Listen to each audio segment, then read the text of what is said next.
everything you need to know about a Dodge Hornet GT.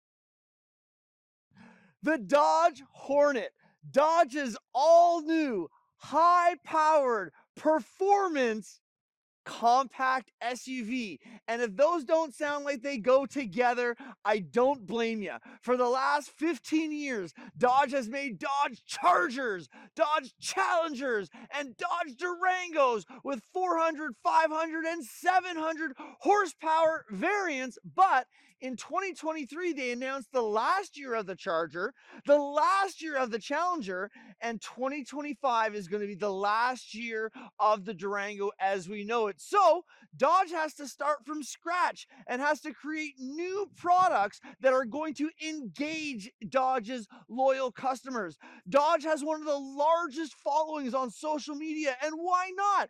Hellcats are some of the coolest vehicles that they have ever made. But this is not Dodge's first attempt at a high-performance compact SUV.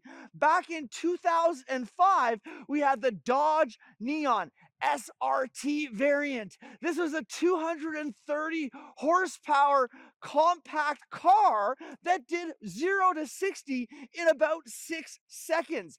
That vehicle ran production for about 2 years, and then Dodge tried it again with a Dodge Caliber SRT variant.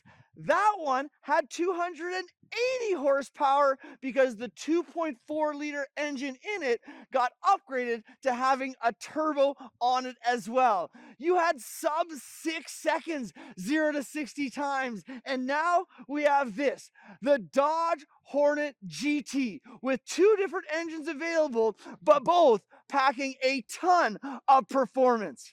I'm Jeff Batchelor, and I love cars. I love the look, I love the design, and I love the emotion that you feel. I love the history, brand stories, marketing strategy, and automotive trends. I love engineering, types of propulsion, engine specs, drivetrain, and performance, and I love the interiors, layouts, smell, and the gizmos and gadgets and bells and whistles. But I don't only love cars, I also sell them. If you love this content and want to chat about a purchase, text me at 416-523-6585. Now back to the video. Now this vehicle has gotten a lot of criticism because it doesn't feel Dodgy. It's actually a rebranded Alfa Romeo Tonale, which is another brand in the Stellantis group. And if Dodge didn't want to create an all-new vehicle themselves, I think they picked the vehicle in our entire portfolio that had the most Dodge ethos. This vehicle packs almost 300 horsepower. It has a rich, luxurious, premium Italian designed interior. And not only does it pack a lot of performance, but the driving dynamics are insane. There are no other compact SUVs that perform like the Dodge Hornet, and I can't wait to tell you more about it. So this Dodge Hornet is a compact SUV, one size smaller than a small SUV. So if you're thinking Toyota RAV4, Ford Escape, or Jeep Compass, this is one notch below that. This actually shares the exact same platform as the Alfa Romeo Tonale and the Jeep Compass. So very, very similar sizes. All right, so underneath the hood of this Dodge Hornet GT is the 2-liter turbo Hurricane engine. This engine has 268 horsepower and about 290 feet-pound of torque.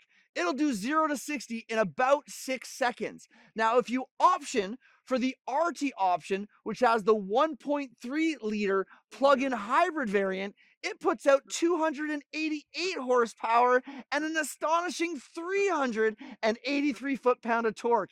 It'll power your Dodge Hornet 0 to 60 in only 5.3 seconds.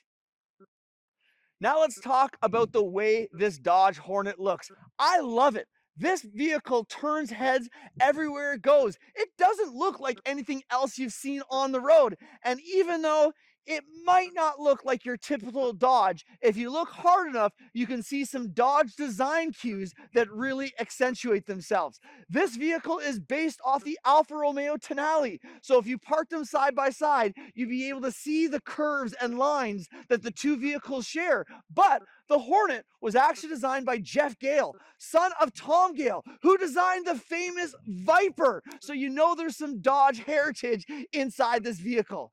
When you look at the front corner of the vehicle, this angular front headlight mixed with the heat extractors on the hood scream Charger to me. Looks just like a Dodge Charger and has that grille that looks like it wants to jump over the front of its wheel. Up in the front here, you see a small area above the bumper that's raised. They call that a mail slot grill, okay? You'll see that on Dodge Durangos, Dodge Chargers, and even the Dodge Challenger.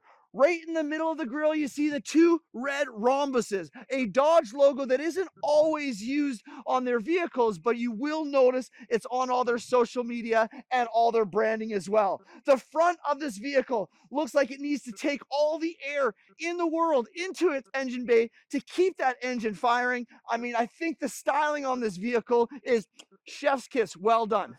As we travel along the side of this vehicle, check out these wheels. I don't think there's any other compact SUVs that have 20-inch rims. This is massive. 20-inch rims is now the standard on a truck. This is on a compact SUV.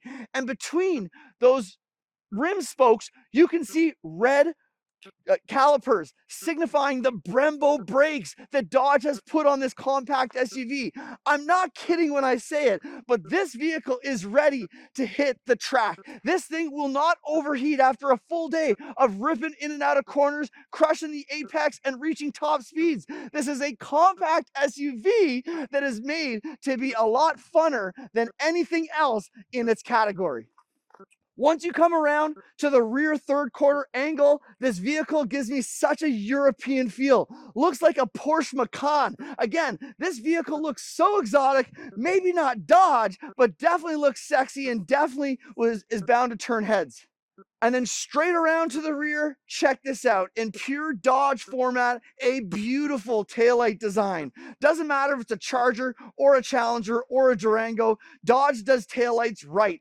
LED light bars way ahead of their time. And on this Dodge Hornet, not only do you have a beautiful light bar that goes from one edge to the other edge, but even the red rhombus logo in the middle lights up too.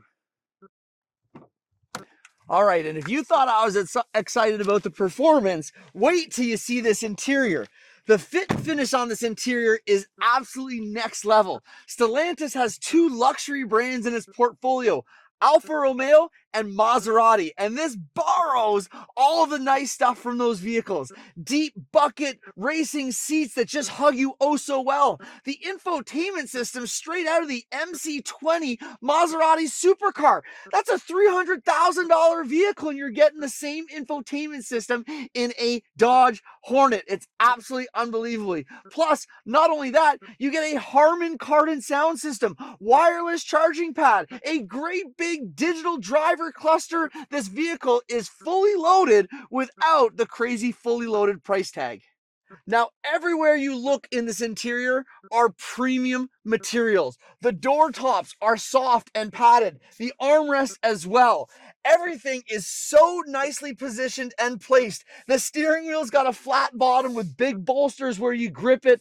Everything about this vehicle makes you feel like you're in a race car, ready to take it to the track, ready to let it loose. The red stitching gives it that race feel as well, and all the buttons and features are very driver focused, easy to reach, easy to access, and looking through the steering wheel, you've got a large customizable digital instrument cluster that you can put up your maps, you can put up performance pages, you can even put up your vehicle dynamics. It's quite a beautiful and configurable infotainment screen.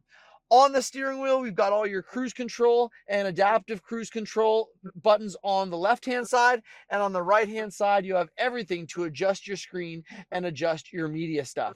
The one thing that's very tricky about this vehicle are the turn stalks and the wipers. When you tap down on the turn stalk, it initiates the turn stalk, but to turn them off, you can't press up. You need to press down one more time to cancel it. It's the same thing with the wipers on the other side. You're used to pressing down or up to turn on the wipers and the opposite direction to get them to stop. In this vehicle, you tap the same direction to turn them on and the same direction again just to turn them off. So just something to keep in mind you're going to have to get used to on your Dodge Hornet. Now, when it comes to infotainment screens, this uses a Uconnect 5 infotainment screen. And if you've seen me do any videos on any Stellantis products, you'll know how highly I praise this infotainment system. Extremely reconfigurable, all the main functions easy to get to, fast, responsive, it does everything well. It also has wireless CarPlay, wireless Android Auto, and really easy access to get to your heated seats and your heated steering wheel. If you're more of an analog person and you don't care for the infotainment screen, we've also got manual buttons for all your climate control, another great move by Dodge.